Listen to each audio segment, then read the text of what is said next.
Welcome once again. I'm Brian LaPace, Chief of Program Services for OPSC. With me today, we have Joshua Potter and Tracy Sharp, Operations Managers in Program Services. They're going to be helping me facilitate the meeting today and helping out with questions and answers after the presentation. We also have some friends from the California Department of Education here with us today. So welcome to CDE. We have Jennifer Schwinn and Joshua Speaks with us here today. We technically have three topics today, but the first two, they really kind of go hand in hand. And so that's why CDE is here with us. The first one on the agenda today is going to be the continuation of regulations to create the small school district program as part of what was approved in Prop 2. Super cool program. We're really excited to bring these regulations to you today. Our team has been working hard on this topic and what we have for you today. If you haven't looked at it already, it's a really well thought out and well done item. I think we've heard a lot of feedback on this new program, probably more than just about any other topic that we've been presenting. And we've done our best to make sure that we're reflecting all the comments and all the thoughts that you've taken the time to send to us. We've gotten a lot of really thoughtful and detailed information and suggestions on this topic. I think we would all agree that the small school districts in our state are in need of our collective assistance. And so I'm really proud of what we've all developed together as partners, trying to set up this program as well as we possibly can. I think we're really getting there, and I hope that you'll be pleased with what we're bringing forward today. I think it's what best represents what we think the program should be moving forward. Nick Sutton will be presenting for OPSC. He's been an integral piece to development of this program, so we're really looking forward to Nick's presentation today. After Nick's portion is complete, we're going to be turning the floor over to our friends at CDE. Joshua Speaks and Jennifer Schwinn will be presenting. CDE's item focuses on proposed regulations implementing state augmentation of the federal supporting schools. Let me try this again. Of the Federal Supporting America's School Infrastructure Grant Program. We call it SASE for short. CDE is going to be discussing amendments to Title V regulations and the implementation of the $5 million SASE program. We thought it'd be really nice tie into the small school district program regulations OPSC is presenting, as these SASE grants are also benefiting small school districts. So we hope that by combining them today, you get a better idea of the overall approach that OPSC and CDE are taking with small school districts right now. So thank you for CDE to being here with us. I'm really looking forward to learning more about that program as well.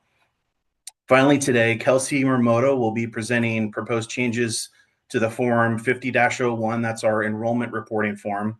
And it adds the TK grade level to the current form. So currently, TK enrollment's reported combined with kindergarten enrollment. The 50-01 has a very complex cascading calculation, say that 3 times fast, that has been affected by the combining of TK and kindergarten enrollment. So this item is focusing and exploring options for splitting out the TK grade level from kindergarten enrollment to be reported independent of all the other grade levels.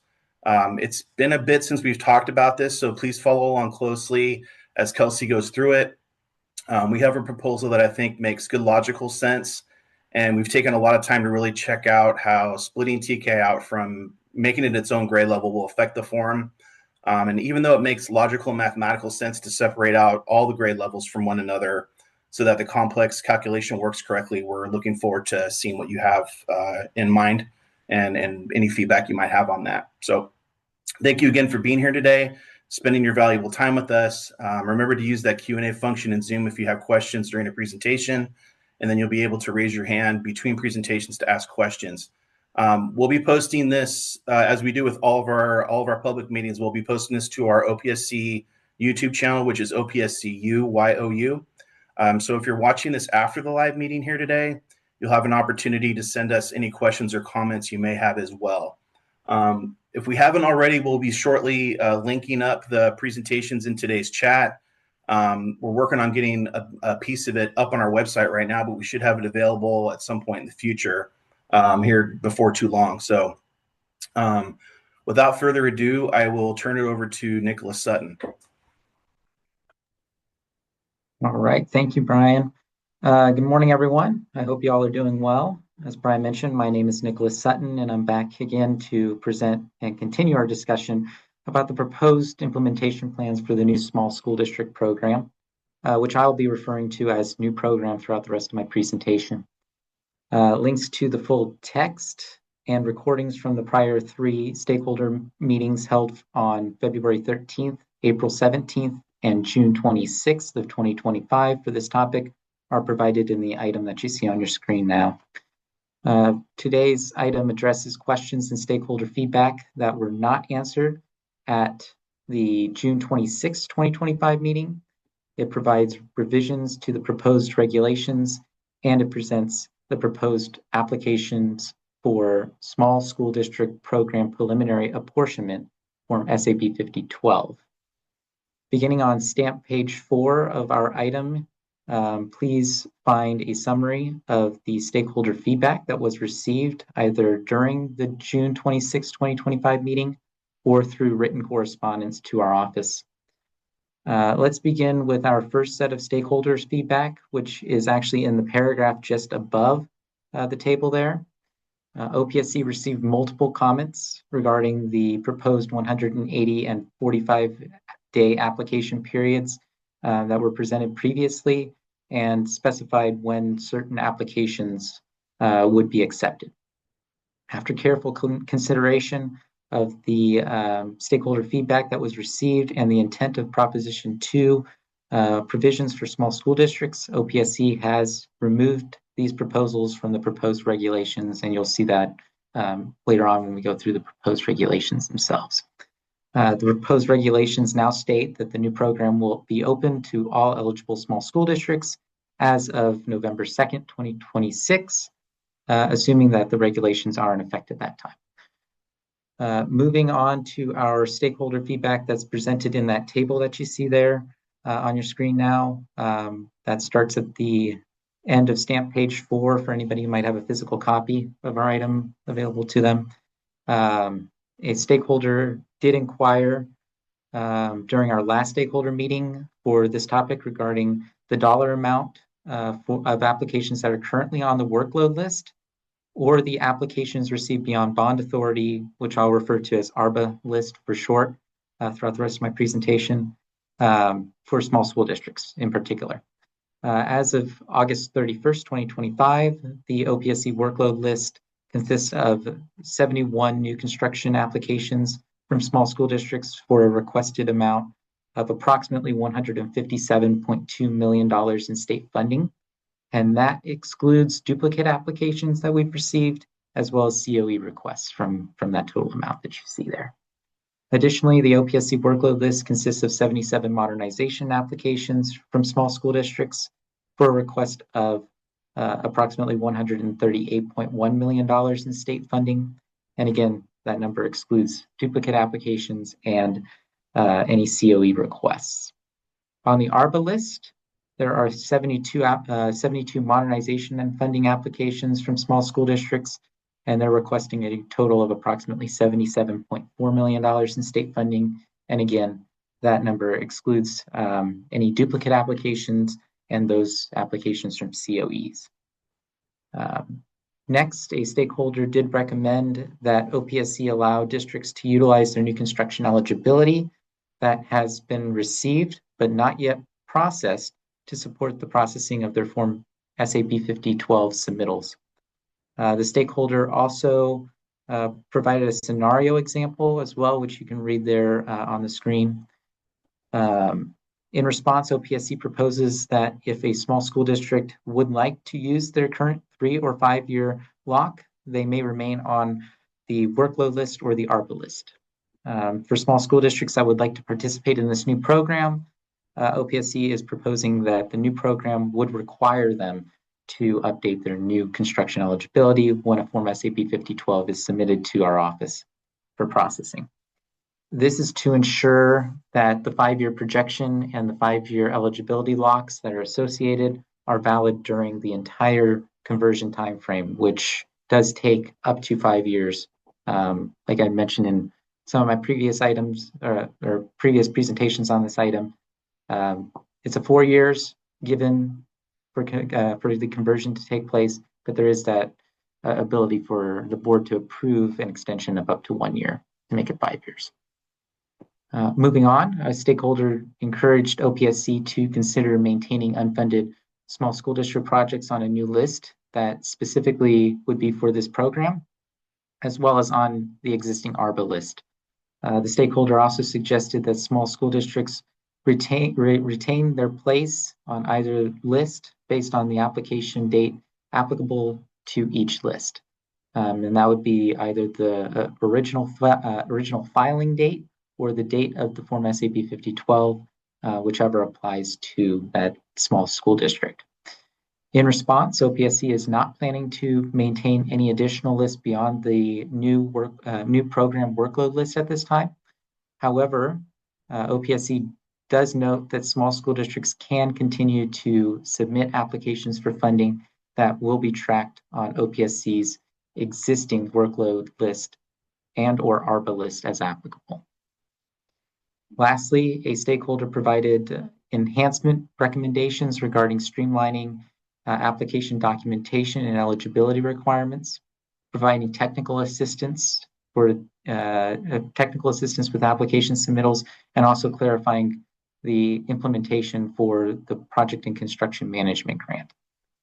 In response, OPSC will provide additional outreach in advance of accepting application submittals for preliminary apportionments, including a webinar about the new program once the regulations are approved.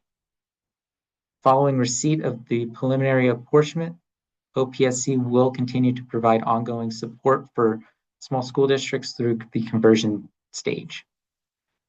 These outreach efforts will include support from OPSC staff with application documentation, eligibility and funding applications, and clarification regarding the project and construction management grant for specific applications that they've submitted. OPSC recommends that all stakeholders subscribe to our emailing list to be alerted about the future webinar for this new program, as well as any additional workshops or other resources that may be announced. And at this time, do we have any questions? I want to just pause here before we go into our regulation changes that we made for the updates.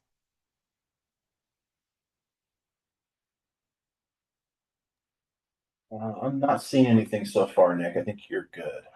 Okay, perfect. Yeah, feel free to get back. Hold on. Okay. Sorry about that. I think someone raised their hand.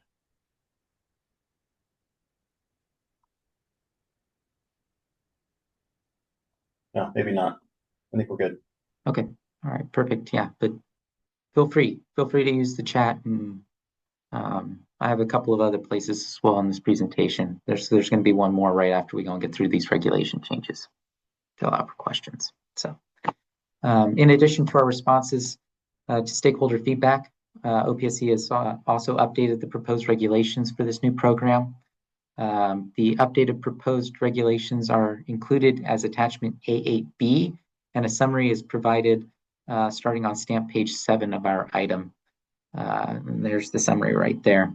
For our purposes, though, I would like for us to go and move over to the attachment A8B document, and that begins on stamp page 12 of our item, as I believe this would go and help better demonstrate the updates that were made to our proposed regulations for these different sections that you see here. So Brian, if you wouldn't mind, stamp page 12. Yep, thank you. Yep, there we go. All right, and then this is right here, this section 1859.90.2 is the first section that we made updates to as part of this package. And the updates were to clarify the small school districts that must participate in the priority funding process to be considered for approved advanced release of project assistance, the project and construction management grant, and any site acquisition funds from a preliminary apportionment that they may receive. So they have to participate in the priority funding process. Section 1859.90.3, which is the next section down, that one also had an update. And that was updated to specify that the advanced release of design, project assistance, and project and construction management grant, and any site acquisition funds from a preliminary apportionment are excluded from occurrences related to non-participation in the priority funding process. And then section 1859.106E, this was a whole new section that was added. This part right here in the underline. And that was added to specify that if a small school district requests the project and construction management grant and does not obtain project and or construction management services as detailed in Education Code section 17078.35, the total project cost will be reduced for the project and construction management grant and the associated required matching share as a result. And then our next update was to section 1859.156. And this section was updated to specify the applications for preliminary apportionments and specify that they will be processed in order of receipt of an approved application.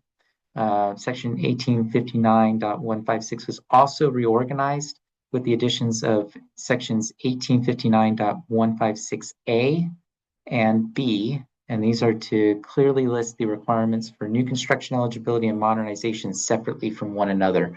Because in our original proposal, we had them combined, now we've separated them out. New construction, as a reminder, new construction eligibility establishments and adjustments must be submitted with the Form SAB 5012, and they must use the current enrollment year. Section 1859.157 was updated to allow all eligible small school districts to submit applications for preliminary apportionment beginning on that date that we mentioned before, November 2nd of 2026, when we're looking to open up this program. This means that initial applications would establish and update their new construction eligibility based on the 2026-2027 enrollment year. And section 1859.157 was also updated to state the new program funds are set aside pursuant to Education Code sections 101412A1A and A2A. And once these funds are exhausted, the State Allocation Board would cease accepting Form SAB 5012 submittals and return any submittals that were not approved due to insufficient funds for this new program. Section 1859.157.1 and .2 were both reorganized and updated to more clearly delineate the eligible additional grants that will be provided for new construction grant or modernization grants, respectively. Sections 1859.157.1 and .2 were also reorganized and updated to specify that the calculation for the project and construction management grant, which is in C there, in C on both sections, will be made after the inflator factor is calculated for the preliminary apportionment. So as you can see, it goes from the B section being for the inflator factor, and then the C section for both sections now being for the project and construction management grant calculation. Section 1859.157.3A and B were both updated to clarify the amounts for separate advanced releases of design funds for applicants eligible for financial hardship assistance. And lastly, section 1859.157.4 was updated to remove the previous proposal for section 1859.157A, which regarded eligibility criteria, since the new construction eligibility and modernization eligibility will be established and updated as applicable prior to or on the date of the Form SAP 5012 submittal now. So with that concludes all of our updates that we've made to the regulations. Since I do know that we've made updates to multiple sections here, I do want to open the floor to any questions that stakeholders might have at this time. Thank you, Nick. Yeah, so it's important to note the differences now for the application process. Before we had kind of a stepped, we were proposing like a stepped approach, and now it's basically the realm will open and people can come in. So wanted to just make sure we made that very clear. Looks like we do have some questions we're working on. Is there anybody that has a verbal question they want to ask? They want to raise their hand and ask verbally. That would be a great time for that.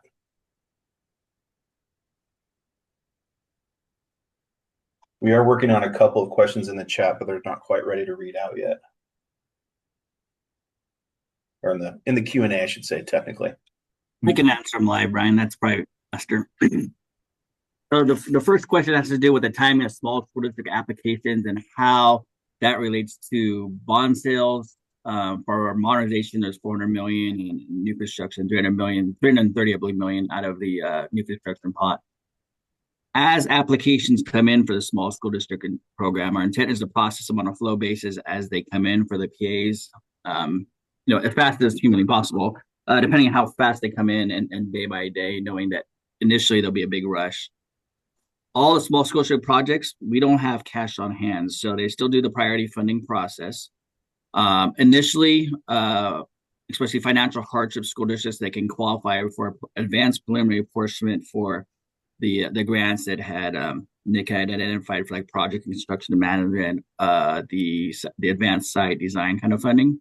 You will be able to submit a request through the priority funding process to get cash for that from the next bond sale. And that gets grouped in with all the other requests. And we submit those to State Treasurer's Office. And to the extent possible, all those would be eligible for cash from the next bond sale. Then we release that. So the bond sales are not percentage based by the programs. It's based on the total request of all priority funding requests received. The second question has to do with financial hardship districts in the small school district program and how they set aside the work.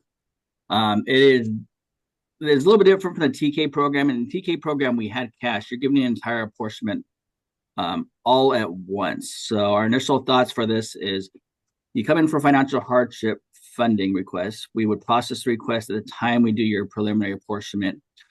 You're basically carving authority for the entire project, including financial hardship authority at the same time. So we do the request, we do the processing financial hardship request at the same time as we do the application. You'll participate in the priority funding process. You'll get cash. You'll go design your project, hire consultants to help you manage your projects using those grants, buy your site if necessary, and you'll proceed with that. In that 5-year period, or up to 5-year period, you'll have the ability to convert your application, submit full construction plans that have been DSA and CD approved to OPSC to convert your grant. And then we'll do a full true-up of your project at that time. Our initial thought at the moment is, like all the other grants, we're preliminary portions are set aside. You don't have anything planned, designed, you don't know the full cost. So there's a true-up at the conversion stage. We presume the program will be oversubscribed, so the ability to get any increases will be dependent on any available bond authority. But if there are components that you asked for as part of your preliminary apportionment that you did not move forward for, we would true up at that stage as well. So if you don't need all the people grants, you ask for a multi-level grant and you don't put in multi-level facilities, those things will be reduced and return bond authority back to the small school district program. We do anticipate a trip of financial hardship too at that time. A lot can change in 5 years. You can go out for a local bond, potentially. You could have other borrowing, other facilities and monies become available. So there'll probably be a trip of financial hardship at that time too as well.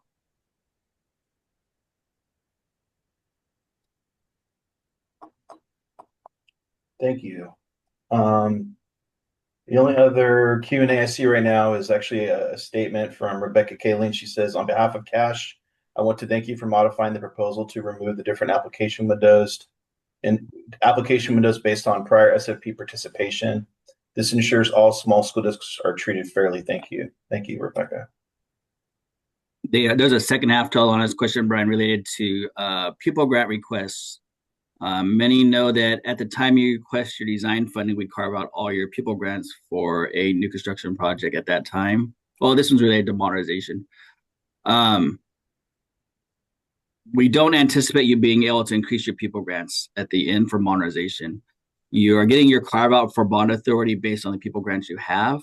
And we're not proposing any true up from an eligibility standpoint to increase for anything that comes of age in the next 5 years after that. The initial thoughts kind of like it'd be almost like line jumping to do that people are submitting apps as placeholders to get into the program to save their place in line so that at the time of conversion, any new facilities become available, they can grab more people grants later on. So the expectation is the grants you request at PA would be the ones you're held to for modernization at the conversion stage. Thank you. Next, priority though, you could get out of line, get back in, but we do expect the small program to be oversubscribed. Yeah. One other thing too, we should clarify on timelines. It is a 4-year requirement. If you need the extra year, you have to actually request it. It's not an automatic year. So you would need to submit a formal extension request for that additional year if you wanted to go to the 5-year mark. And then we have another question. Please remind me, when is the facilities master plan due for applications in the small school district program? Yeah, so when we know the program will open up quickly. School districts theoretically are working on our master plans now. At the time you submit your preliminary apportionment, we're envisioning a school board resolution acknowledging that by the time you convert your project, so when you submit your 5004 for the full set of construction plans, at that point your facility master plan would be done. Yeah. I did see that Yuri Calderon had his hand raised, but I don't see it anymore. Yuri, is there something you wanted to say? If not, it's okay. Just making sure.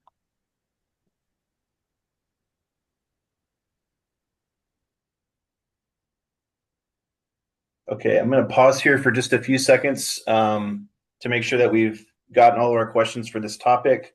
If you wanted to raise your hand, now is the time, or if you put something into the Q&A, we can answer that. Also, if it's something you're working on or wanted to maybe think about a little bit, again, we will have the availability to send in feedback for the next couple weeks on this topic. We're always interested in hearing what you have to say about topics. So, I mean, ideally it'd be within 2 weeks, but if it's after that, send it in anyway. We'll try to make sure that we consider it and wrap it into our process. Brian, before we conclude our topic on this one, we still have to show the Form SAB 5012 itself. Oh, okay. Well, Yuri does have a question. I'm going to allow him here. Can you guys hear me? Yeah, we got you, Yuri. Good morning. Good morning. So I wanted to thank you guys for considering the special window. That was a request from SSDA. And I recognize and appreciate the position of cash on this, but we were trying to provide an opportunity for small school districts that have never participated in the program before, and that because they don't have the resources, not because they don't have the need. And so we wanted to give them a little bit.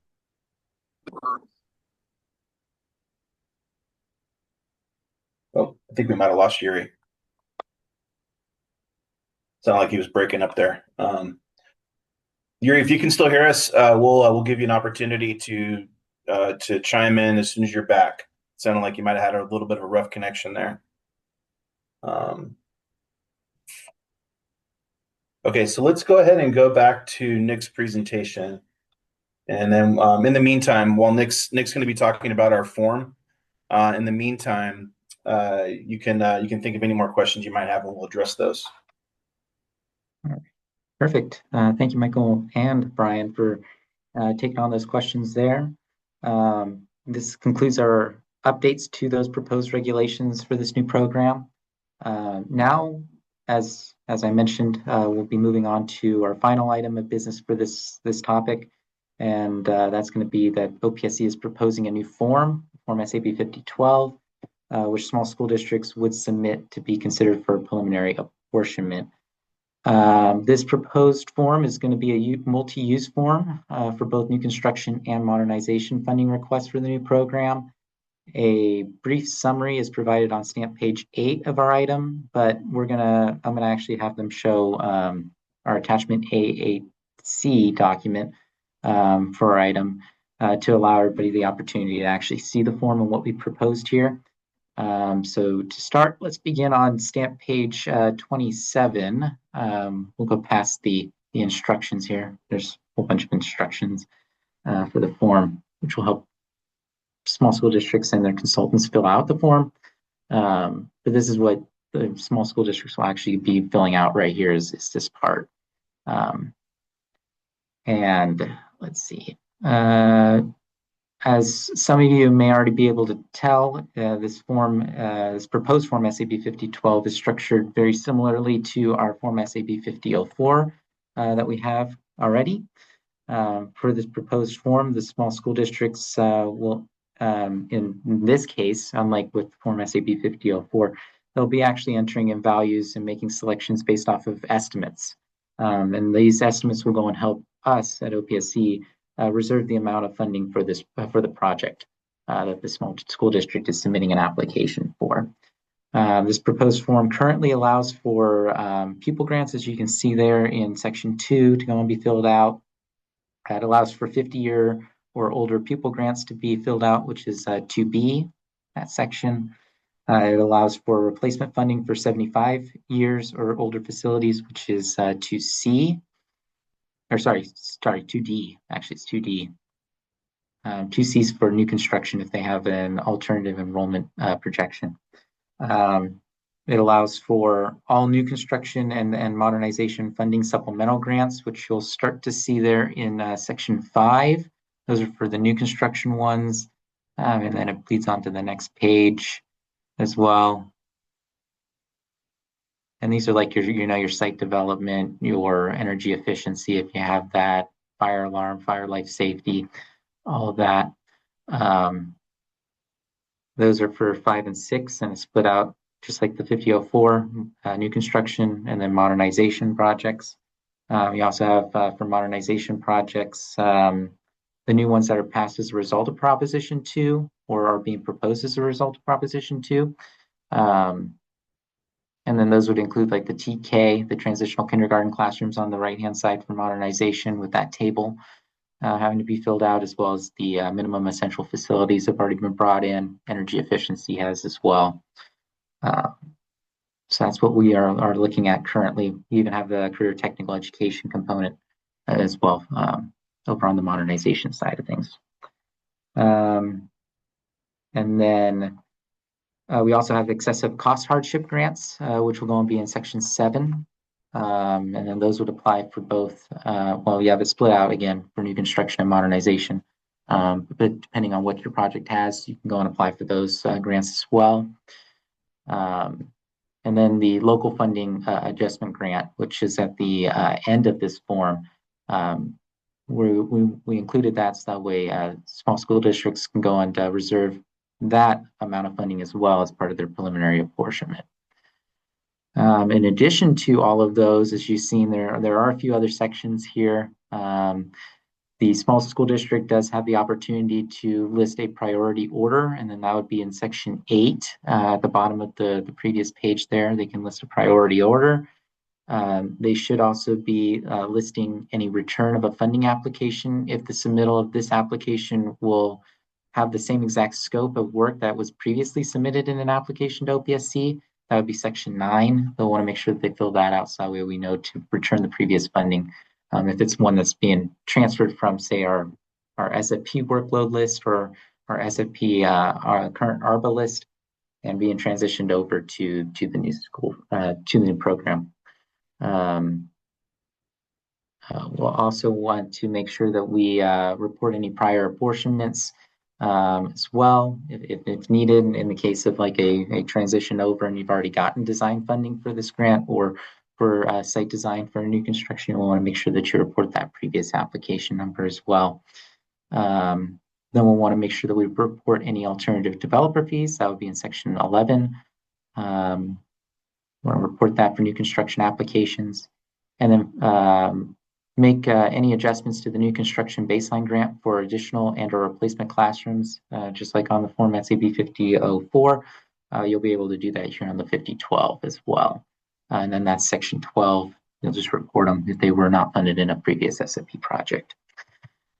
And then finally, you'll want to make sure that you indicate if there's any pending reorganization election that's taking place for new construction purposes if you're submitting a new construction application, and also select if the project includes facilities that are on joint used or leased.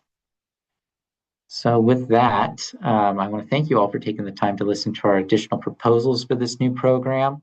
And I would like to pass it back over to Brian to open up this conversation for any remaining feedback and questions that our stakeholders in attendance may have. So, Brian. Thanks, Nick. That's a great summary. Thank you very much. We did have one other question, and the question was, pardon me, will the order received be based on timestamp as opposed to date? And our answer was applications will be processed on a received date and not necessarily timestamp date. OPSC would encourage, once the program is implemented and respective forms are approved and available, to submit applications online through the OPSC online system. Yeah, we normally, we try to, as much as we can to fund, well, we always do this. We fund all the projects received on the same date. If something were to happen where there was too many on one date, we would have to come up with a tiebreaker. But typically we're able to process a full date at a time. That's what we do for SFP as well when we get close to being out of authority for a given period. So that's how we'll work that. Okay, I'm not seeing any more questions. Again, I'll give you about 30 seconds just to make sure. Please feel free to raise your hand at this point. That is the end of our OPSC presentation. We're going to be switching over to Department of Education here in just a second. So please just bear with me.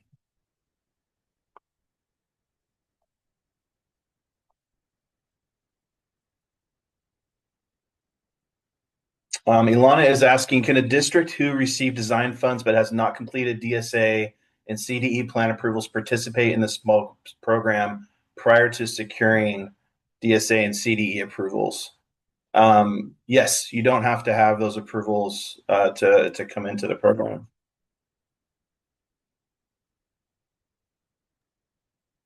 Brian, what I think she might be getting at is, are they precluded from participating just because they already have design funds?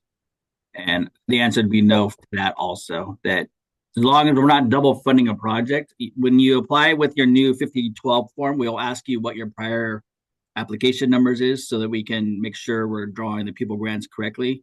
If you have an app on the Arbor workload list, you would be giving us that number too, because that app is expected to be withdrawn if we're going to fund you under this program instead too. But you're not precluded just because you already got design funding. You're just ahead of the game theoretically. Thank you. Okay, bear with me one second here. I'm going to switch the presentation and we're going to move on to Department of Ed.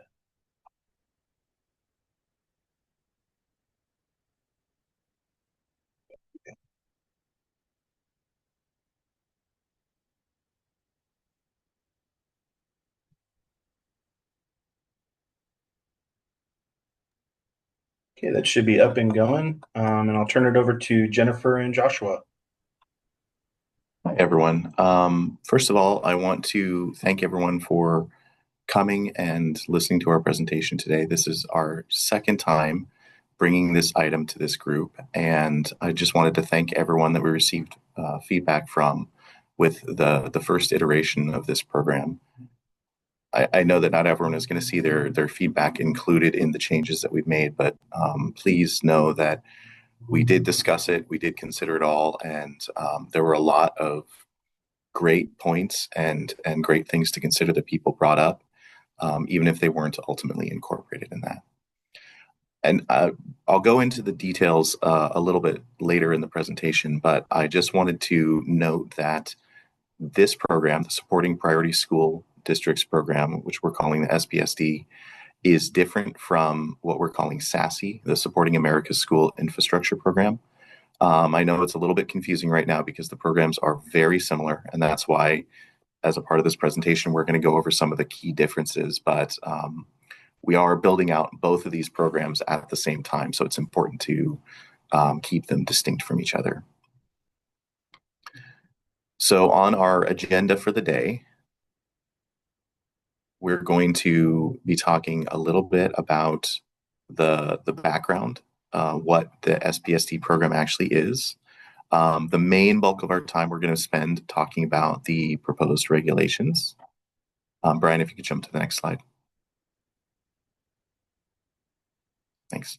The main bulk of the time, as I said, we're going to be talking about proposed regulations, and primarily that's going to be centered around the application process and the qualifying criteria that we're using. I think that the qualifying criteria are probably the thing that everyone has the most interest in, so we will be spending the most time on that. And then we'll go briefly over some of the other regulatory sections that we're proposing. And there will be one point mid-presentation when we take a little bit of a breath to stop and ask questions, but then we'll also have time for questions and comments at the end. And just like with OPSC, we will also be providing you with a way to provide feedback, questions, comments, that sort of thing after this meeting is over. I know sometimes, folks want to make sure that their comments and their input is very thoughtful and very well considered. And so we'll be providing an email address where you can submit that information. If you could go to the next slide. Thanks. So a little bit about how we got here. This timeline starts in July of 2024, but we could actually go back a little bit further than that. There was a federal grant to create the SASE program, and that provided us with a $5 million initial grant to provide direct technical assistance to school districts. And then in 2024, in July of 2024, the California legislature decided that they thought that that was a good idea and that they wanted to support and expand that. So they authored Assembly Bill 247, which was passed, and that established a state program, which is very similar to SASE, and was actually described by the legislature as being an expansion of the SASE grant. Then that program was funded through Proposition 2. When the voters passed that proposition, in addition to all of the bond funds that are being directed to K-12 school districts, the Department of Education was given an additional $5 million in bond funding for our own use for direct technical assistance. And it's important to note that, because this gets a little confusing, since most of the bond funds are going directly to K-12 districts, the $5 million in this grant program is not money that we're expending. I mean, $5 million would be a drop in the bucket based on the need out there. The $5 million is to support the Department of Education in its work in providing assistance to districts. So when we're talking about applications for this program and getting direct technical assistance under that program, it's not funding that we're talking about. It's assistance in applying for funding in sort of getting your facilities house in order to go for the funding that is overseen by OPSC. And then in January of 2025, the State Allocation Board took that $5 million that had been approved under Proposition 2 and set it aside for the SPSD program for us to provide that direct technical assistance. Next slide, please. So what have we done since then? The most important thing is that we've held conversations with a lot of stakeholders. I know that some of the people on this conference call have been in previous discussions with the department. We've tried to cast our net as wide as we possibly can in order to get input from as many people as we can. And one of the major things that we've sought input on is the development of the regulations. So one of the ways that we'll talk about that this program is a little bit different than SASE is that it requires us to adopt regulations in order to go ahead and start providing that direct technical assistance. And in trying to get that input, we've tried to go out to stakeholders that represent a variety of different backgrounds and organizations. As I said, this is our second time coming here. So back in April of 2025, we first presented this at one of these meetings. Thank you again to OPSC for letting us hijack your meetings for this. And that stakeholder input has helped shape the regulations that we're going to be talking about today. They, in some ways, are similar to what we brought back in April, but in some ways they're very different. And a lot of those differences are based on the conversations that we've been having. Next slide, please. So again, we have two programs right now, and that can be a little bit confusing. So I wanted to disambiguate them a little bit. So first we have SASE, which is based on it's the selection criteria are there's 3 selection criteria, and districts must meet all 3 of them.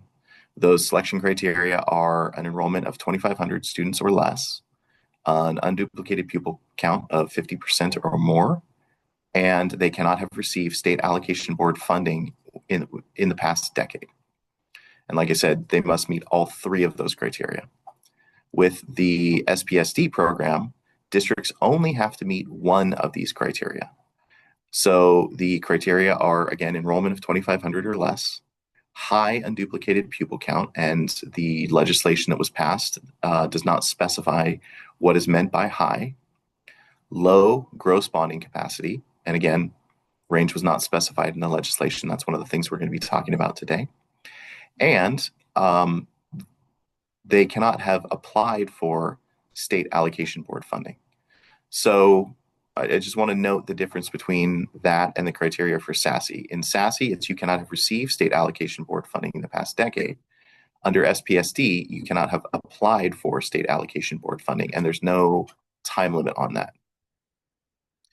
But again, the district only has to meet 1 of these criteria. So you can imagine a district might have an enrollment of 2,400 students, not necessarily have what we would consider a high UPC or a low gross bonding capacity, may have received state allocation board funding in the past.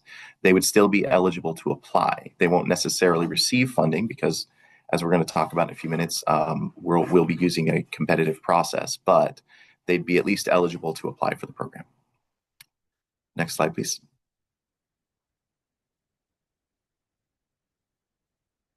So as you can see, some more differences between the program. The SASE program is federally funded.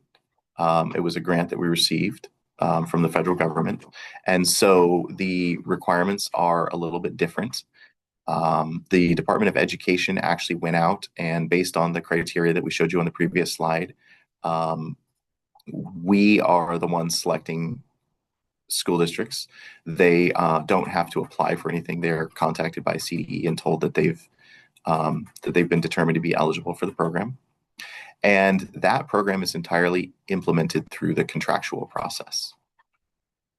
Now, the SPSD funding comes from the state. The amount of money in both pots of funding is similar, but under the SPSD program, districts are going to have to apply for support.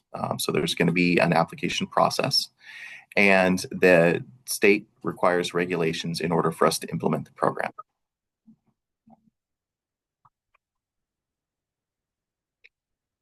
Next slide, please.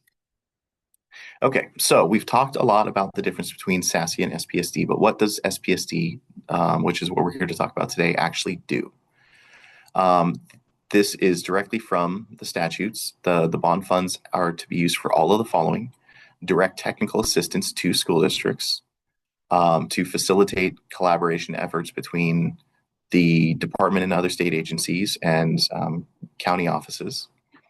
We're going to be developing centralized online resources and creating new state level expertise on facility maintenance. And I want to dwell on those last 2 for a minute. A lot of the focus is on the direct technical assistance piece, but equally important is the state at CDE will be, throughout this process, developing our own internal expertise and putting together a database of resources for small school districts. And the idea there is that the funding is limited, and so we'll only be able to help a certain number of districts out there. But there are more districts out there who need this sort of assistance than we'll have funding to help. And so by developing our own internal expertise and by creating this sort of centralized database of resources, we'll be able to multiply the effects of this funding and help districts far beyond those that are actually selected for participation in the program, and for years beyond when this funding is expended. Next slide, please. So a little bit about what we mean by direct technical assistance. It will be training in at least all of the following, and I love that language because it means that we have to provide at least this level of assistance, but if there are other things we identify through the process that LEAs need help with, we can include them if feasible. So we'll be developing tools to help school districts and training to help school districts determine if their facilities are in good repair. We'll be helping with developing school site inventories.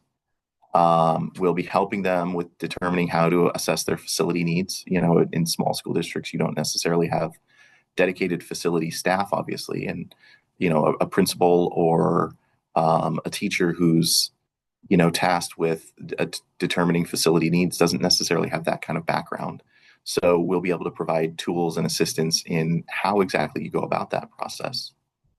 An important step is going to be helping them to identify funding options, including their eligibility to participate in the SFP. So one of the reasons that we're using OPSC meetings to discuss these regulations is because we are trying to work hand in glove with OPSC. We really see this as a partnership, and while we're not able to, like I said, provide grant funding directly to districts themselves, the idea is that we will be helping them to figure out where they fit into the facilities funding process and helping them figure out how to navigate the school facilities program. And then we can also help with developing facility contracts, testing, architectural services, construction, things of that nature. So our next step will be to adopt regulations. As I said, the language of the statute requires us to adopt regulations.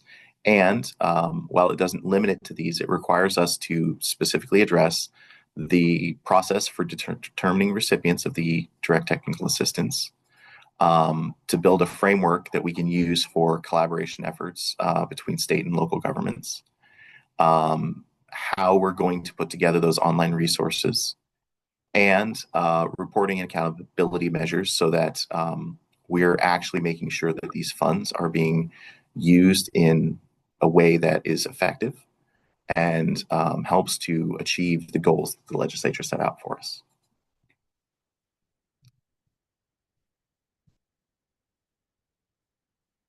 Next slide.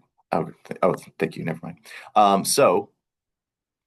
As we said, the legislature provides us with 4 criteria: 2,500 pupils or less, high unduplicated pupil count, low gross bonding capacity, and have not previously submitted an application for funding to the SFP. Now, 2 of these are relatively straightforward, as you can see, and 2 of them are a little bit more nebulous. When you include words like high and low in legislation, obviously those words have to be defined. So the way the program is going to work, as I said, all you have to do is meet one of these criteria. And once you've met one of these criteria, you will be considered a priority school, once you've applied for the program. However, in order for us to determine who will actually receive funding, because we're assuming that we're going to see an oversubscription to this program, that there will be more applicants than we actually have funding to assist, we are going to use a weighted scoring process. So you may be eligible to be a priority school, but you may be higher or lower in that weighting process once we look at all of our applicants. So if we could move on to the next slide. So before we start, I wanted to ask you to consider two questions as we're going through this. This is not to limit sort of the factors that you consider, but just to frame a couple of potential discussion points that I think might be helpful as we're listening feedback here. And I'll also be posing some additional questions for consideration as we move through these criteria in a little more depth. So first of all, CDE is moving forward with the assumption that the clearest framework for creating weighted scoring criteria is those 4 criteria that are in code. We've had a lot of folks weigh in on whether or not those are the 4 appropriate criteria to use to determine need. We've had a lot of really creative ideas suggested about other ways that we could determine need. A lot of really interesting discussions that made me think really hard and challenge some assumptions that I had.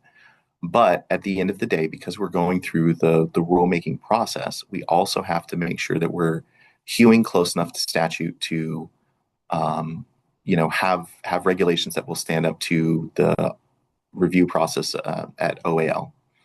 So because of that, we are going to be sticking to the criteria that are in statute. But again, we welcome input as to whether or not you think that those are the appropriate criteria.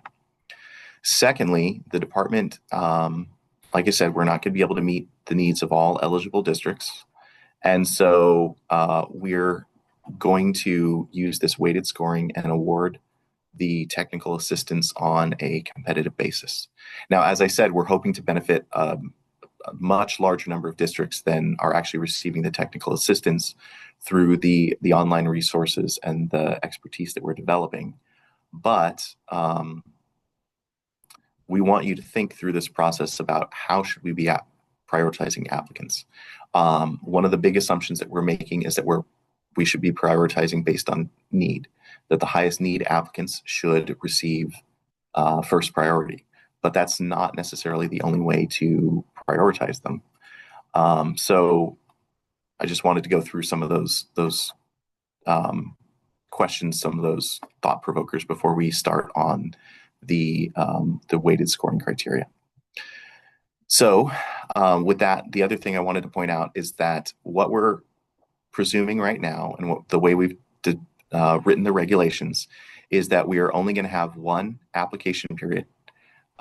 Folks will be notified well in advance. The application period will be open for a fairly long period. Right now, we're thinking 2 months total. The only reason that we would open additional application periods down the road would be if we were actually undersubscribed, which we don't anticipate, but it's always a possibility. So there will be one chance to get into this program. Once a district applies, they will not need to reapply. We will, just in sort of the interest of fairness, we will be taking one snapshot in time and saying, okay, your enrollment on this day, your bonding capacity on this day, that is what we're using to determine your eligibility, and that is what we're weighing against other districts, that same snapshot in time for them as well. Next slide, please. All right, so our first criteria, an enrollment of fewer than 2501 pupils, or sometimes I say 2,500 or less. We're using a point scale where you can receive a maximum of 4 points for low district enrollment. And the way that we're chopping that up is enrollment of 1 to 70 students would get you 4 points. Enrollment of 71 to 250 students would receive 3 points. 251 to 700 get you 2 points. And 701 to 2,500 students will receive 1 point. Now, if you remember, you only have to meet one of the eligibility criteria. So theoretically, we could have districts with more than 2,500 students applying. If that were the case, they just wouldn't receive any points in this category. They'd be eligible to apply for the program. They just wouldn't receive any points at all. Now, the assumption that's underlying this point structure is that, again, need should drive this program, and therefore we're giving the highest priority to those districts with the least students. If you have 1 to 70 students, you probably only have one school site. You certainly don't have a lot of excess administrative capacity to be looking at your facilities needs. And then as we go up the scale, we would see, potentially multiple school sites. We would see districts that have a little bit more administrative capacity that are able to handle a little bit more paperwork, that sort of thing. But you could argue instead that we should be prioritizing the larger school districts, the 701 to 2501 student districts, because that would benefit potentially the greatest number of students. So, like I said, there are different ways to consider these criteria. We've chosen to look at need, but we'd welcome any input on other factors that you think would be important. If we move on to the next criteria, this is low gross bonding capacity for enrollment. Again, you'll see that we're operating from the principle that the highest need district should be prioritized. And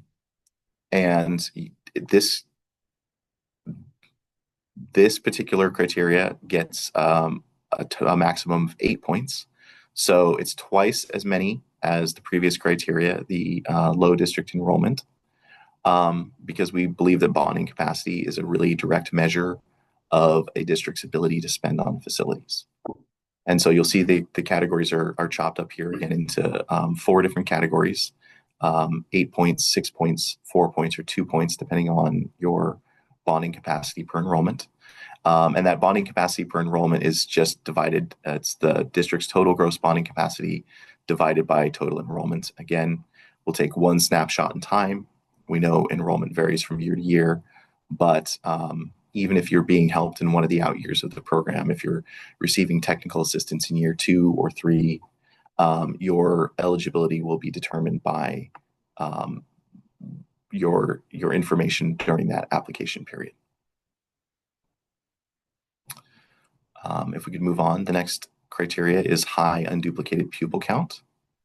And again, high is not well defined in the legislation. We're actually going off other areas of statute in determining our categories here. And again, this category, because it's a little bit more of an indirect measure of need, not that it doesn't matter, but it's not quite as direct a measure of facilities capacity or facilities condition. We're giving a total of 4 points in this category, and the gradations here are pretty straightforward. Basically, every change of 25% changes your points. The last category that we're looking at is whether or not you've previously submitted an application for SFP funding. And that, it's a straightforward on or off category. Either you have or you haven't. That will be confirmed by OPSC once a district applies. And so you would get 8 points for a district that has no prior application for SFP funding. And 0 points if you have previously applied for funding. Now, an interesting question to consider with this criteria is whether or not we should also look at whether these districts were successful in their application. Because obviously, if you had the technical capacity to apply for SFP funding, but you never received that funding, you may feel like you didn't really benefit from that process in the way that other folks do.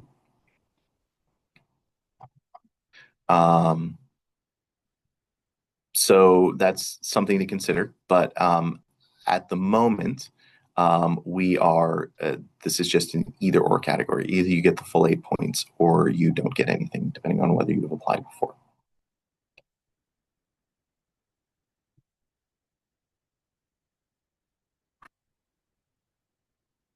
Sorry, just one moment. My computer's freezing up here.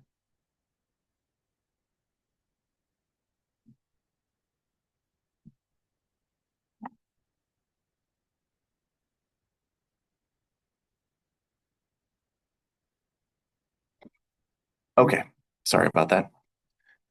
So,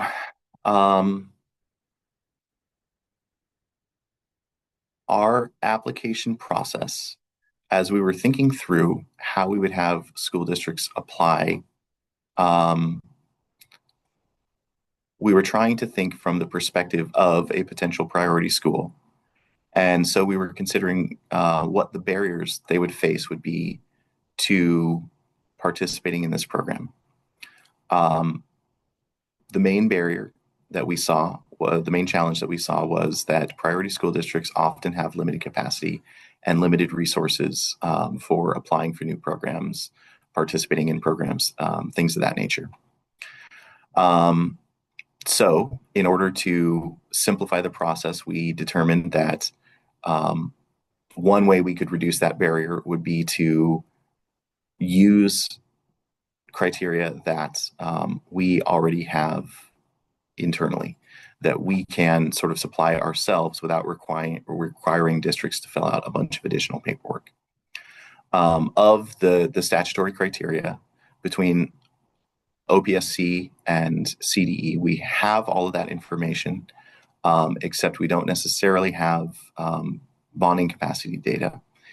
So to keep the application process as simple as possible, our regulations simply require a district to submit a letter. The application requirements or the informational requirements of that letter are going to be very simple, very straightforward. It's things like the district CDS code, just so we don't mix you up if we have two districts with similar names. We are going to ask districts to provide their bonding capacity, since that's not easy information for us to get. But the other information that we need to make the determination, things like enrollment, things like UPC, because we already have access to that data, we don't need districts to include that data.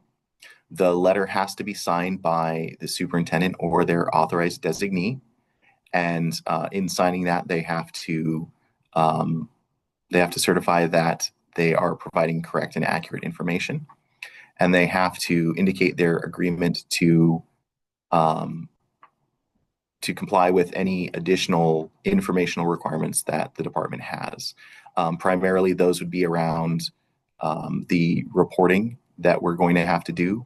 We'll probably be doing some pre and post technical assistance surveys, things like that. We would need them to agree to participate in those. And that's just so that we can report to the legislature and determine that our program is actually effective. But again, we would try to keep those informational requirements to the bare minimum necessary to do what we need to do so as to reduce the administrative burden. We will put a sample letter out prior to the application window, so that if a district wants to have sort of a template of what we're expecting, they'll have an example there. But we're not requiring a particular set of language, or we're not going to create a new form or anything like that for this. Like I said, we're trying to keep this as simple as possible. So a letter with some required informational elements and the signature, and that's it. And we're going to be allowing both email and paper submission during that 60-day window. So paper submissions will have to be postmarked by the 60th day, even if we get them a day or two late. As long as that postmark is on there, they're good to go. And email submissions, it would just be by midnight on the 60th day. We're trying to be as loose with those requirements as we possibly can. All right, if we could move on to the next slide. So just to summarize sort of what we've talked about so far with the application process, in order to be eligible to apply for the program, you just need to meet one of the 4 statutory criteria.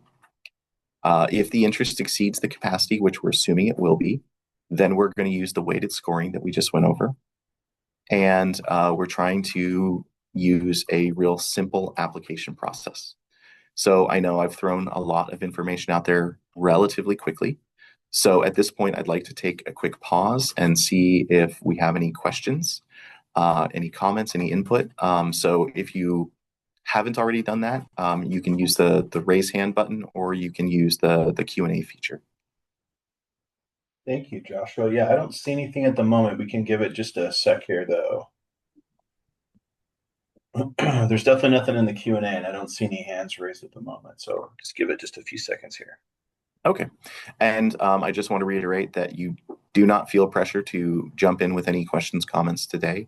At the end of the presentation, we're going to be giving you that email address so that you can send in written questions and comments. And we'll definitely take those into account. Yeah, I'm not seeing anything at this time. I think we could just go ahead and move on. Okay. Next slide, please, then.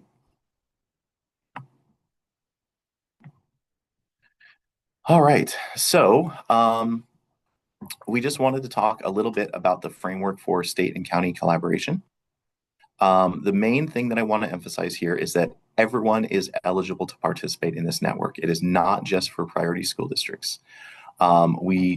Again, this is about building state expertise and also about building expertise at the local level. And so we feel that the greater participation we get, the more that's going to benefit everyone involved, the more viewpoints we're going to get, the more we're going to learn about the process, and the better prepared we will be to help other districts down the road. So we will be convening meetings. They may be organized by geographic regions, depending on the need that we see. They may be statewide at first. I would anticipate them sort of gaining momentum over time. And so we may see changes in frequency. We may see a greater need for geographic organization as more people join those meetings. We're going to try to publicize those meetings well in advance, especially once we put together that website that we will be using to maintain and provide resources. That would be a good place to publicize those meetings, as well as through sort of our normal communication channels. We're going to be doing a lot of this work. We're going to be leaning on county offices to help us identify districts that may be good candidates to participate and to help communicate. While we definitely have our own communication channels here at CDE, and I know OPSC has their own ways of communicating to the field as well, I think that, we're really going to try to leverage the county offices to maximize participation in these meetings. And our goal is to hold meetings at least quarterly. We'll be working with Division of State Architect and OPSC to determine what we need to talk about at the meetings, to help provide information about current issues, things like that. And we want these meetings to be open for folks to attend either in person or remotely. Obviously, if you're a smaller school district with limited resources, travel budgets may not be real extensive. And so we will always have that remote option so that folks can attend no matter what their travel budgets look like. We can move on.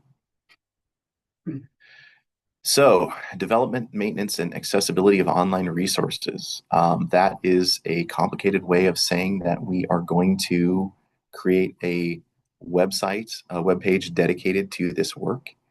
It will be hosted somewhere either on CDE's main website, or it will be linked to prominently from CDE's main website, depending on just what makes the most sense. That will be sort of a one-stop shop, ideally, for everything that we're developing, any kind of self-help guides, any kind of trainings that we develop, just anything that we can put out there that will be helpful to the field will be accessible on that website. Any LEA, again, whether or not they're participating in the direct technical assistance, will be able to access that website. Now, we have the authority and we're reserving the right to require user registration if we deem it necessary.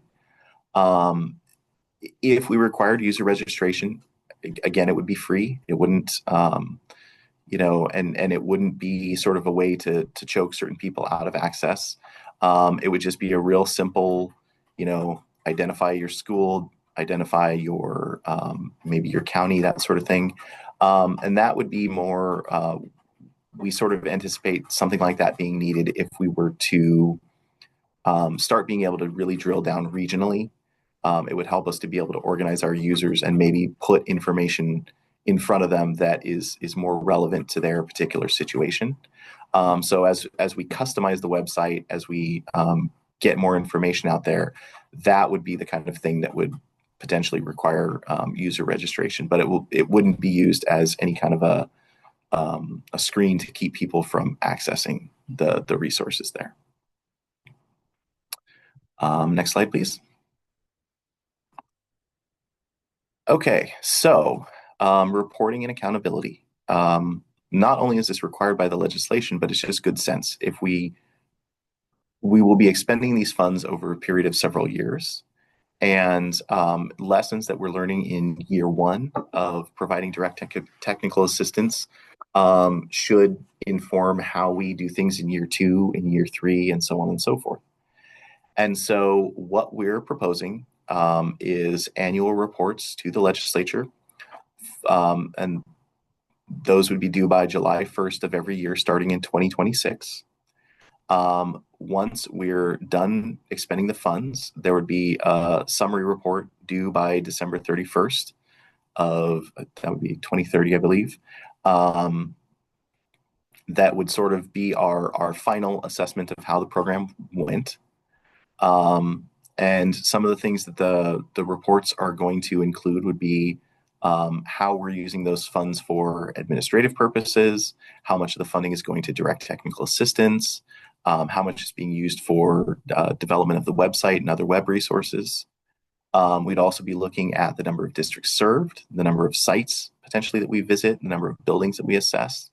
And the main thing that I think we're looking at in terms of determining how effective this technical assistance is those pre and post technical assistance assessments from the districts. And so that's where we get into, asking the superintendent or the representative on the application to agree to provide us information as needed. Is if we're going to figure out how effective this program is, we're really going to need to talk to them before and after we provide them that assistance and say, what did we do right? What did we do wrong? What could we have done that would have been helpful? And so, as I said, those reports will be every year. They will go to the legislature, and then we'll have a summative report within 6 months by December 31st after those funds have been expended. And with that, if we could move to the next slide. So I just wanted to elicit any final thoughts, comments, questions for discussion. And actually, if we want to jump to the very last slide, we can have this one up while we're waiting for any input. This is the email address that you can send new information to. I just want to note for people who were here for our previous presentation, we shortened and simplified the email address. So this is a different one than we were asking for input to go to before. Doesn't mean the input from before was lost. It just means we had IT simplify it a little bit so that it would be easier for folks to remember. And with that, I don't know if there's anyone else who has any input or questions. I don't see any questions right now, but we'll give everybody just a minute here to see if anything pops up.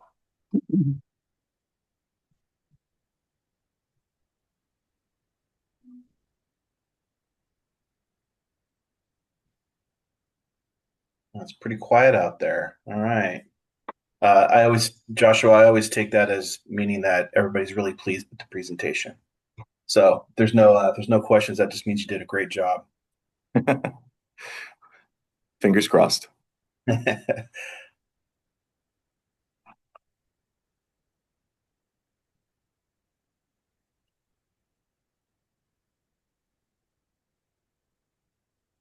Okay, I don't see anything, so I think we're going to go ahead and move on unless you guys have any final comments you want to make. Just again to say we really appreciate all the input we've received so far. We would love to hear more from folks, especially after you've had time to read over the regulations that were included with the agenda. And yeah, just help us make this a good, smooth, and effective process. Definitely. Yeah, thank you guys for being here today. We really appreciate your participation and hope we can get the word out to more people this way. So thanks for making the time for us today. Mm-hmm. Okay, I am going to switch my screen again. Bear with me here just 1 second.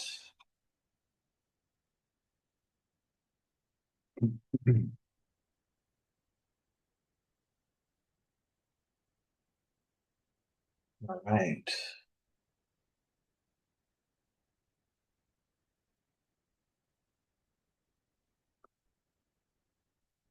There we go.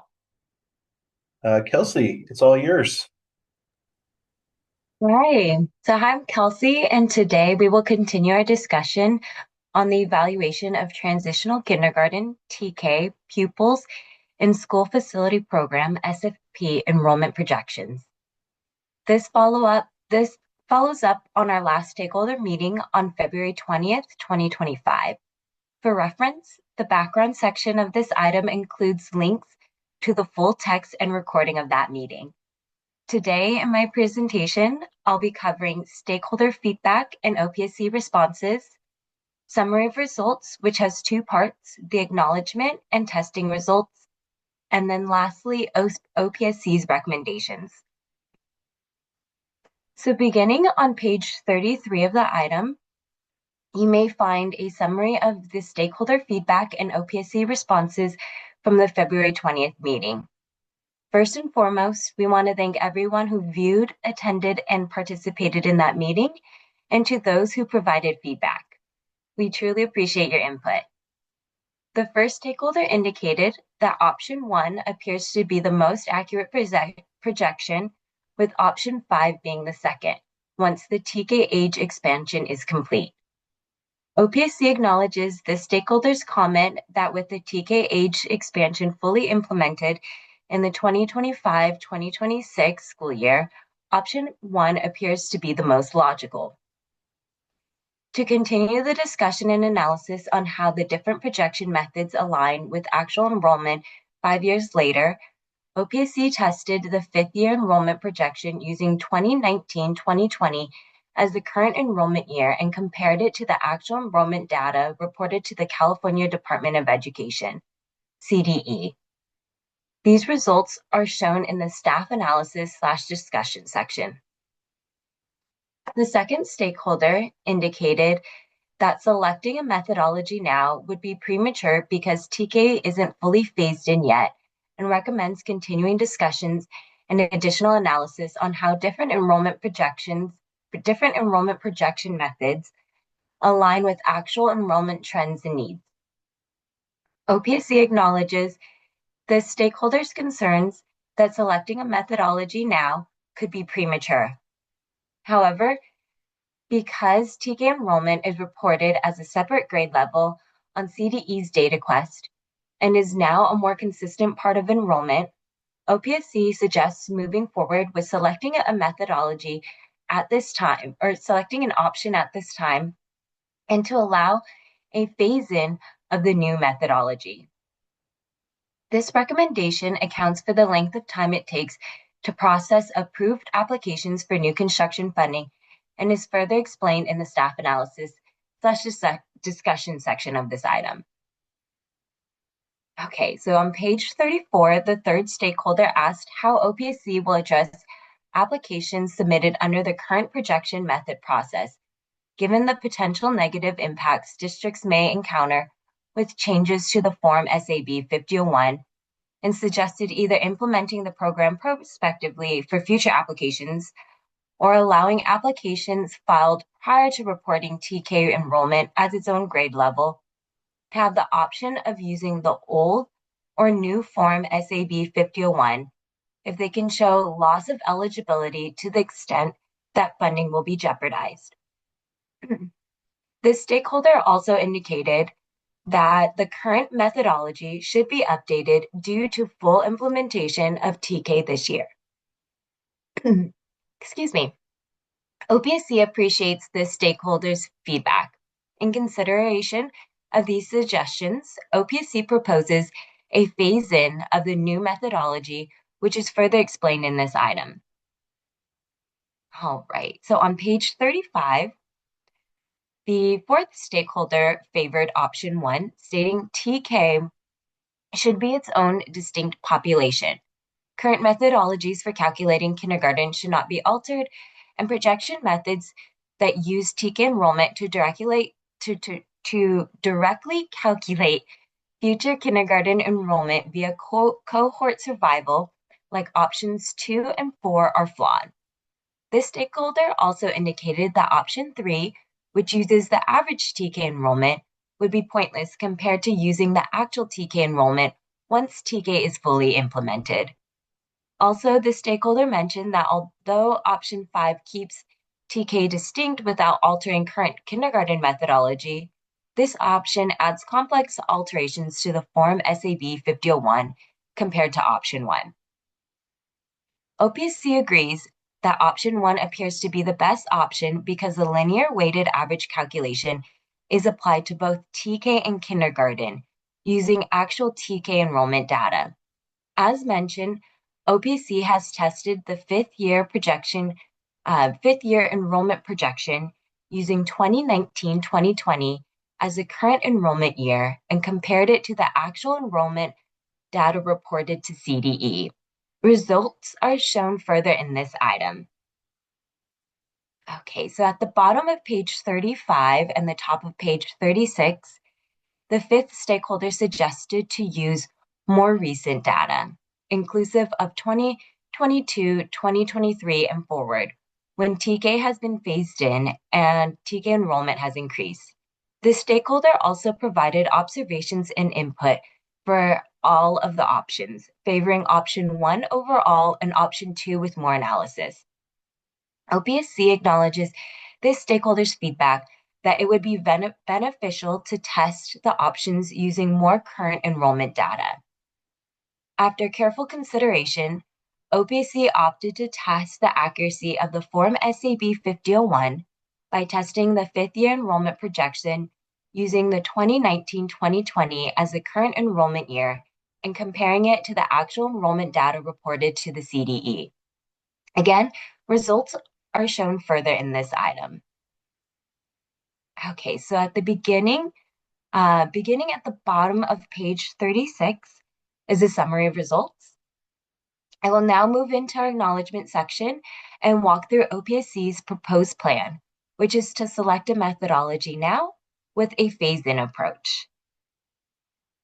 With full TK age expansion beginning in the 2025-2026 school year, TK being reported separately in CDE's data quest, and TK enrollment becoming more standardized, OPSC recommends selecting a methodology now.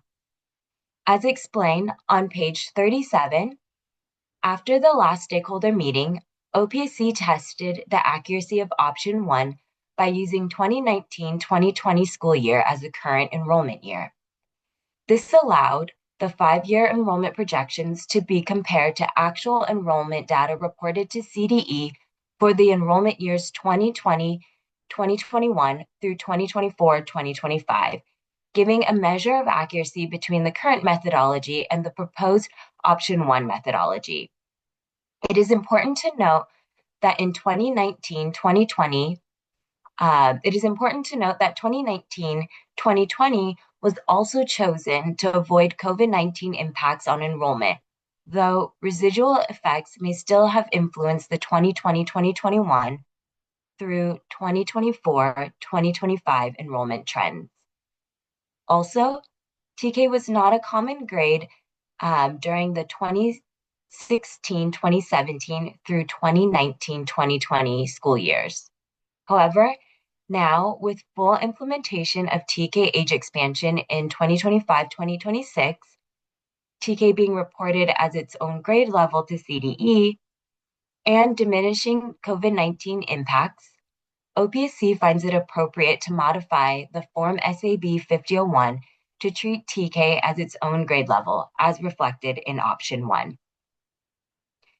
Although OPSC recommends selecting a methodology now, we propose that the new methodology will not be implemented until the date the regulations are in effect, which is after approval by the State Allocation Board and review by the Office of Administrative Law.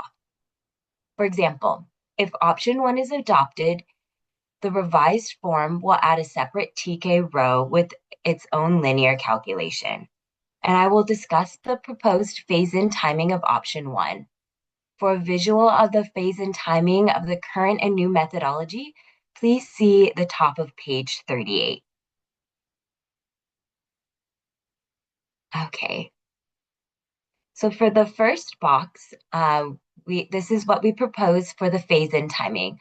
Approved applications for new construction funding received prior to the effective date of the revised Form SAB 5001 will continue to use the current version of the Form SAB 5001 and the current methodology of reporting TK enrollment combined with kindergarten enrollment under the K row.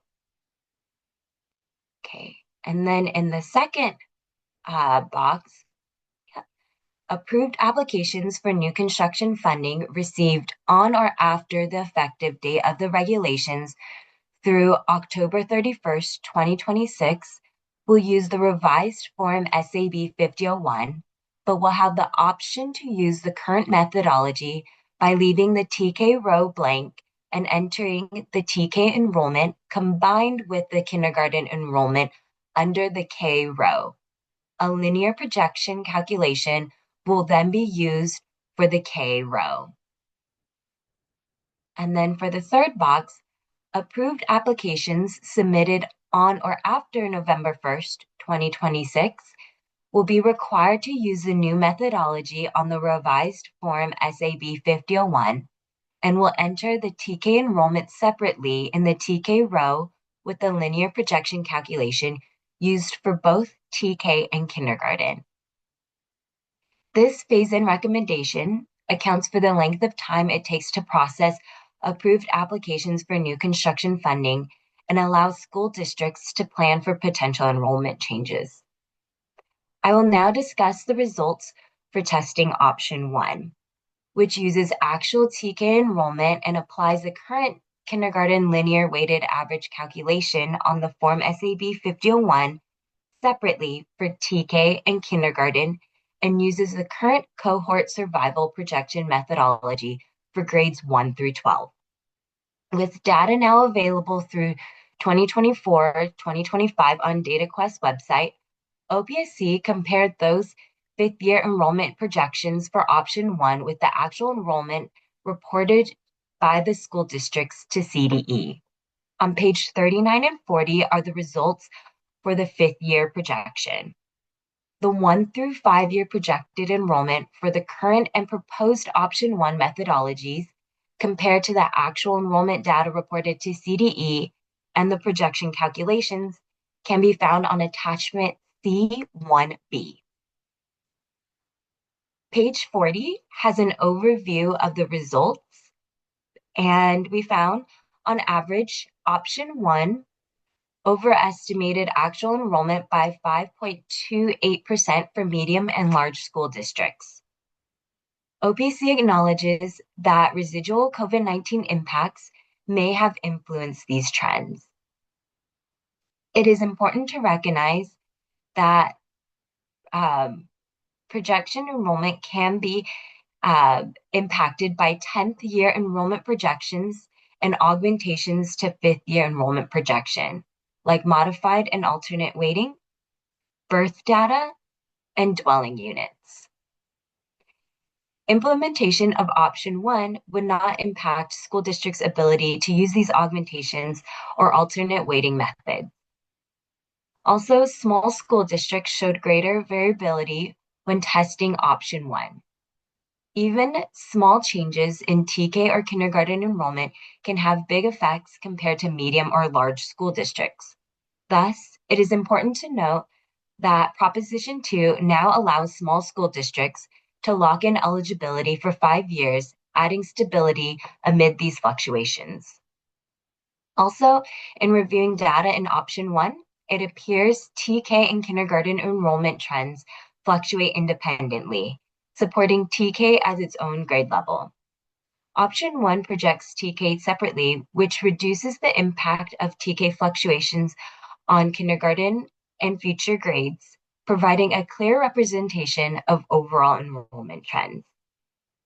While separating TK doesn't significantly impact the overall TK projected enrollment, it highlights the importance of recognizing TK as its own grade level for transparency, long-term planning, and alignment with state reporting, especially with full TK age expansion in the 2025-2026 school year. Now we'll go over OPSC's recommendations on page 41. So OPSC recommends moving forward with option 1 as the preferred methodology for reporting TK enrollment as its own grade level in current enrollment projections. OPSC recommends approved applications for new construction funding received prior to the effective date of the regulations will use the current methodology in the current Form SAB 5001. OPSC also recommends approved applications for new construction funding received on or after the effective date of the revised Form SAB 5001 through October 31st, 2026, will have the option to use either the current methodology or the new methodology in the revised Form SAB 5001. And lastly, OPSC recommends approved applications for new construction funding received on or after November 1st, 2026 will be required to use the new methodology in the revised Form SAB 5001. With that, this concludes my presentation of the evaluation of TK pupils and SFP enrollment projections. We appreciate you taking the time to listen to our responses and proposals, and will now open the conversation to any feedback. Thank you. Thank you, Kelsey. Very technical item. Thank you for walking us through this. Any of you that have taken time to look at how these calculations work, you know well that it's a very complex cascading calculation. There's a lot of math behind the scenes there, especially when you start putting in alternate weighting and all the other different augmentations.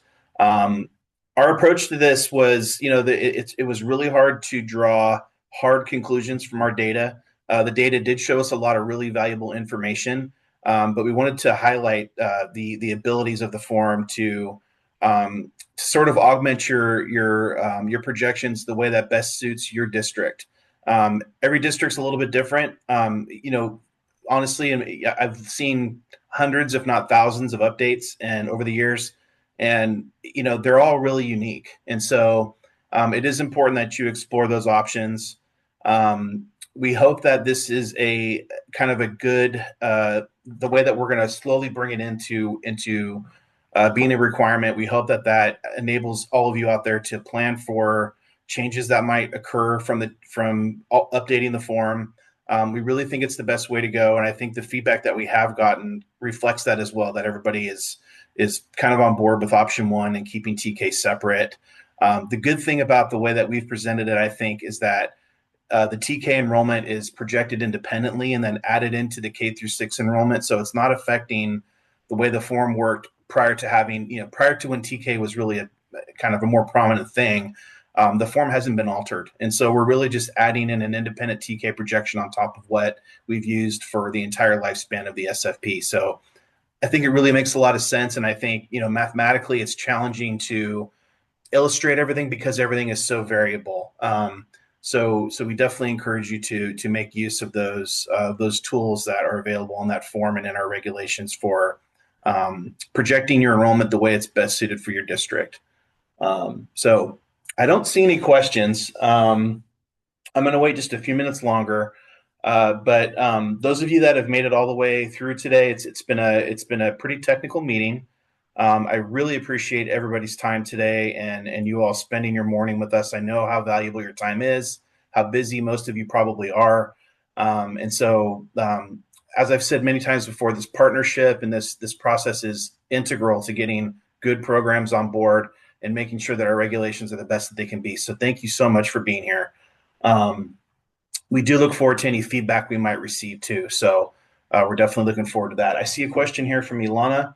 And she wants to circle back on the small school district topic. So she says, circling back to the small school district topic, with the program projected to open November 2nd, 2026, will districts be required to have 2026, 2027 new construction on file with OPSC to apply on the opening date? If so, the timing to update new construction eligibility with 2026, 2027 CBEDs may be a challenge, as CBEDs are taken in October and not certified until December. With small districts, we have noticed an adjustment only to a few students from uncertified to certified can create a significant impact. That's a great question, Ilana. Yeah, and we are normally unable to verify CBEDs on DataQuest until the early part of the next year, anyways, and so we rely on the district to certify those numbers when they turn them in. Yes, they will be required to update along with that application that comes in on November 2nd of 2026. The idea is to align the 5-year lock with the 5-year period, or 4 years plus a year, I should say, for converting their small school district preliminary apportionment. So that's why we set it up that way. I hope that answers your question. I think I got all of it. So yeah, we understand that there might be a little bit of fluctuation in the numbers when they're certified, but we are going to be we're going to be using the numbers that the district is certifying to and what they sent into CDE during that reporting period. Okay, anybody else?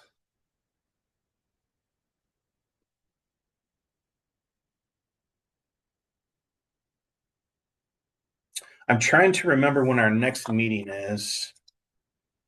It's coming up in the next couple weeks. I know that for sure. It'll definitely be. We've been trying to keep them always on Thursday mornings at 9 a.m.